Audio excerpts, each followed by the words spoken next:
हाय, मैं डॉक्टर अतुल कांटेट। आज हम बात करेंगे स्किन केयर के फोर्थ मोस्ट इम्पॉर्टेंट एस्पेक्ट के बारे में, जो डे क्रीम है। डे क्रीम की ज़रूरत क्यों पड़ती है?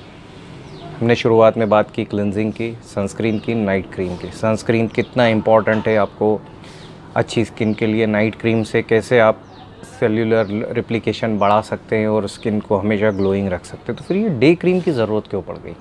अच्छा, क्रीम ही लगाऊं या लोशन लगाऊं या सीरम लगाऊं, ये भी सब क्वेश्चन के बारे में आज हम बात करने वाले हैं। जैसा कि सनस्क्रीन के वीडियो में मैंने आपको बताया था कि लाइट या तो एब्जॉर्ब होती है, रिफ्लेक्ट होती है या रिफ्रैक्ट होती है।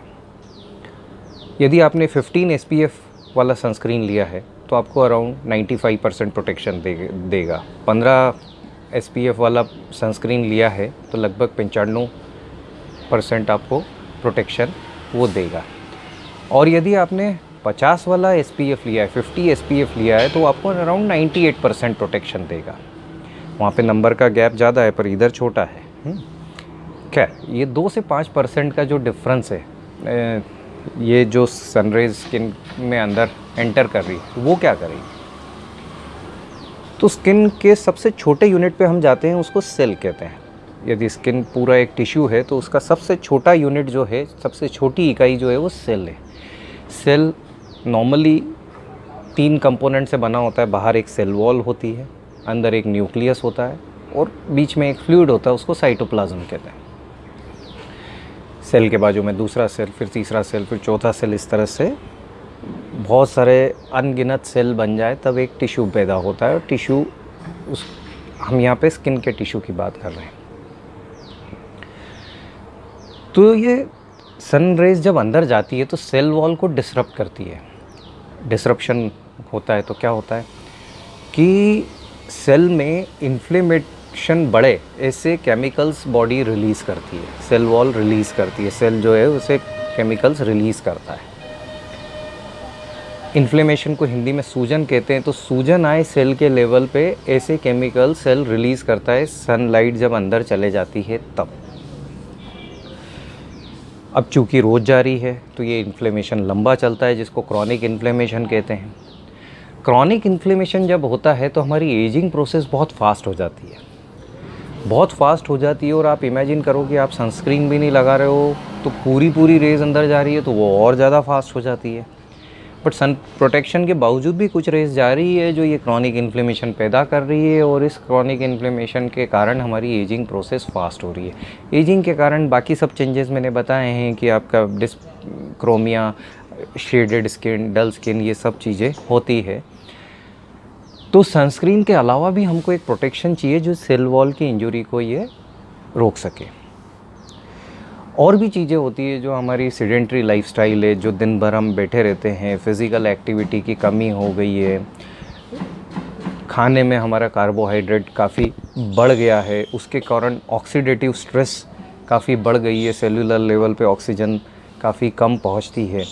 तो इसके कारण ऑक्सीडेटिव इंजरी होती है कि ऑक्सीडेशन के कारण भी ये क्रॉनिक इन्फ्लेमेशन, लंबा चलने वाला सूजन सेल्स में बना रहता है। इसके लिए डे क्रीम में एडवाइजेबल होता है आप एंटीऑक्सीडेंट्स की क्रीम लगाएं। तो सबसे कॉमनली और सबसे अच्छे एंटीऑक्सीडेंट कौन से हैं? नॉर्मली विटामिन सी सबसे अच्छा एंटीऑक्सीडेंट में से माना जाता है।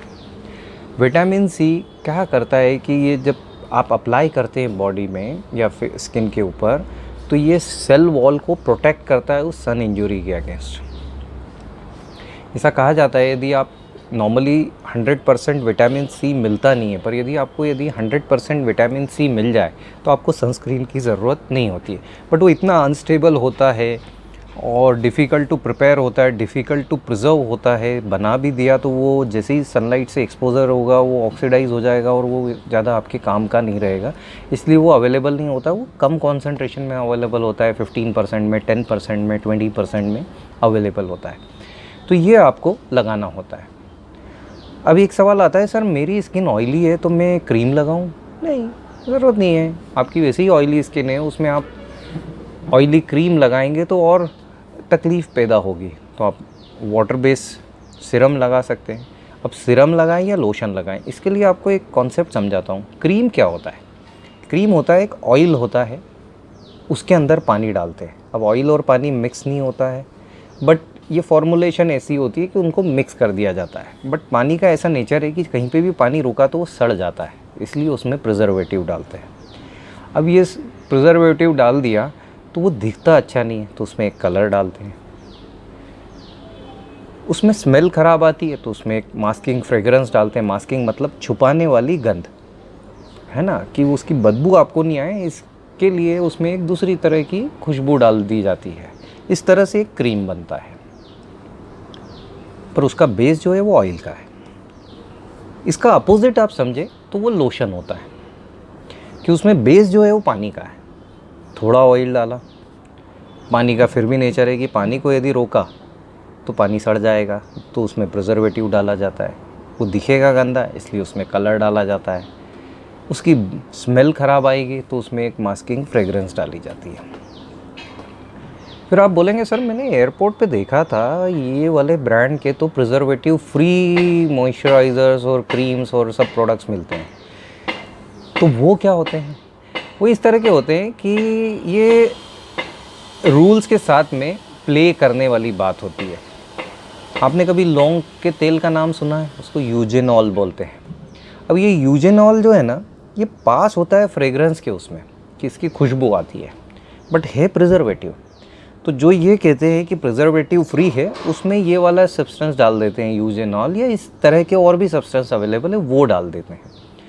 कि वो क्लासिफाइड ऐसे नहीं है कि वो प्रिजर्वेटिव है, पर काम वही कर रहे हैं। तो इस तरह से आप क्रीम और लोशन समझ गए। अब लोशन किसको यूज़ करना चाहिए? कि आपकी स्किन बहुत ऑयली है तो आप ये लगा सकते हैं, बट फिर भी आप बोलेंगे फिर भी ऑयल तो लगा ना। पहले हमारे पास इस तरह के और कोई सब्सटेंस अवेलेबल नहीं थे कि जो इन कंपाउंड्स को अंदर पहुंचा सके। अब ऑफ लेट पिछले प्रोबेबली 10 सालों से सीरम्स आ गए। तो सीरम क्या है? पानी है, उसमें सिलिकॉन है। सिलिकॉन एक सब्सटेंस है जो मिट्टी से निकलता है, वो उसमें डाल देते हैं। उसमें कोई ऑयल नहीं है, ये आप लगा सकते हो। तो सपोज़ आपकी बहुत ऑयली स्किन है तो ये आप सिलिकॉन बेस्ड जो लोशन होता है उसको सीरम कहते हैं, तो आप सीरम लगा सकते हैं। ये बैरियर, स्किन का जो बैरियर है उसको ब्रेक करके अंदर जाता है और उसके साथ में अपने सब्सटेंस को भी लेके जाता है। चूँकि इसमें ऑयल नहीं है तो ये नॉन कोमेडोजेनिक हो जाता है। अब ये कोमेडोन क्या है? जो ग्रेड 1 पिंपल है, जिसको कॉमनली लोग बोलते हैं ब्लैक हेड हो गया या वाइट हेड हो गया, ग्रेड 1 पिंपल है, ब्लैक हेड उसको कॉमनली कहा जाता है, वो पैदा नहीं हो, उसको नॉन कोमेडोजेनिक बोलते हैं। तो आजकल यंग एज में सिलिकॉन बेस्ड क्रीम बहुत पॉपुलर हो गए। उसकी एक और चीज़ अच्छी क्या होती है कि जब आप उसको लगाते हैं स्किन के ऊपर तो बहुत ड्राई टच देता है, ड्राई फील देता है। तो आपको ऐसा कुछ लगता नहीं कि मैंने कुछ लगाया है। तो पीपल विल लव इट। मतलब जनरली बोलते हैं the cream you have given me doctor, you know the formulation you have given me is excellent, just goes into my skin, it doesn't feel like that I have applied anything.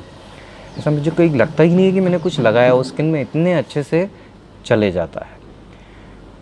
तो इस तरह से morning cream या serum या lotion, depending upon आपका skin type कैसा है और आपको आपके डॉक्टर ने क्या सलाह दी है, यदि आप ओटीसी खरीद रहे हैं तो आपको अपनी स्किन पे क्या बेहतर फील होता है, आप एंटीऑक्सीडेंट क्रीम लगा सकते हैं। इससे आपकी स्किन के सेल्स काफ़ी प्रोटेक्ट होते हैं और आपकी एजिंग प्रोसेस और पिगमेंट्री प्रोसेस काफ़ी हद तक रेगुलेट हो जाती है और आपकी स्किन हमेशा अच्छी रहती है। तो आई होप आपको ये वीडियो पसंद आया होगा। पसंद आया हो तो अपने नियर एंड डियर वन के साथ शेयर करें, इसको लाइक करें, और यदि आपने पेज या चैनल सब्सक्राइब नहीं किया है तो उसको सब्सक्राइब करें ताकि आपको हर हफ्ते इसी तरह की काम की सिंपल हिंदी लैंग्वेज में आपको जानकारी मिल सके। Thank you.